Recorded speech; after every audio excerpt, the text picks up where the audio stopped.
दादा जय महाराष्ट्र. जय महाराज. अहो तुम्हाला दादा फोन सकाळपासून करायला अर्जंट काम आहे हो. बोल ना बेटा. अहो इथं मेडिकल आहे नांदेडला होतो केअर हॉस्पिटल आहे. मित्राचा मुलगा मेला छोटा. हे बिल गेलं 2 लाख रुपये. 12,000 रुपयासाठी पेशंट देण्यात जाते बॉडी हे करायची. ठीक आहे धंदा आहे काय जायचं मेडिकल मध्ये. एमएलए बोला. हो मेडिकल वर कोणाचं आहे? एमएलए बादर साहेब बोला. जय महाराज दादा. जय महाराज. मदत करा ना बाबा. दादा ऐका ना. त्यांना वरचं हॉस्पिटल. एक मिनिट सर मी बोलायलो ना बांगर सरांना. 2 मिनिट सर तुम्हाला बोल द्या. मेडिकलचं आहे ना सर. हॅलो. 1 लाख रुपये झालं दादा. त्यांना आता पण उधारीच दिलो मी. ते याच्यासाठी 12,000साठी त्यांना देऊन टाका म्हणालो. वर हॉस्पिटलचं काय नाही घेतलं दादा त्यांचं.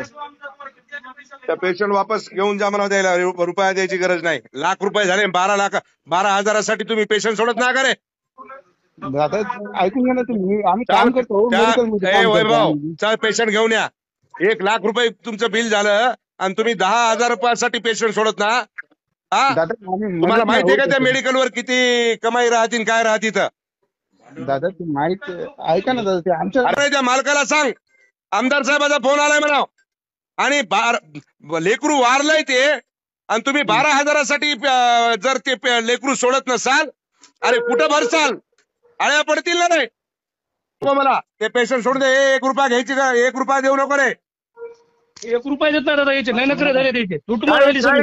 1 रुपया द्यायची गरज नाही. अहो तर गरीब घरचं आहे. रोजानं चालते आणि त्याला तुम्ही याला असं सत्व येतं पोरग मेलं दादा येईना. अरे कमीत कमी शरम ठेवा. लेकरू मेलं 1 लाख रुपयाचं आणि 12,000 रुपयासाठी तुम्ही पेशंट वारलेला तुम्ही 4 घंट्यापासून तुम्ही सोडत नाही. तुम्ही ते डेड बॉडी 2 तास झाले डेड बॉडी देणं झाले ते 12,000साठी. हा शरम आहे का नाही तुम्हाला? त्याला बोला नाही ते सरळ करावं लागेल. चाल ते पेशंट घेऊन चला रे. काय व्हायचं तर होऊ द्या. चालते.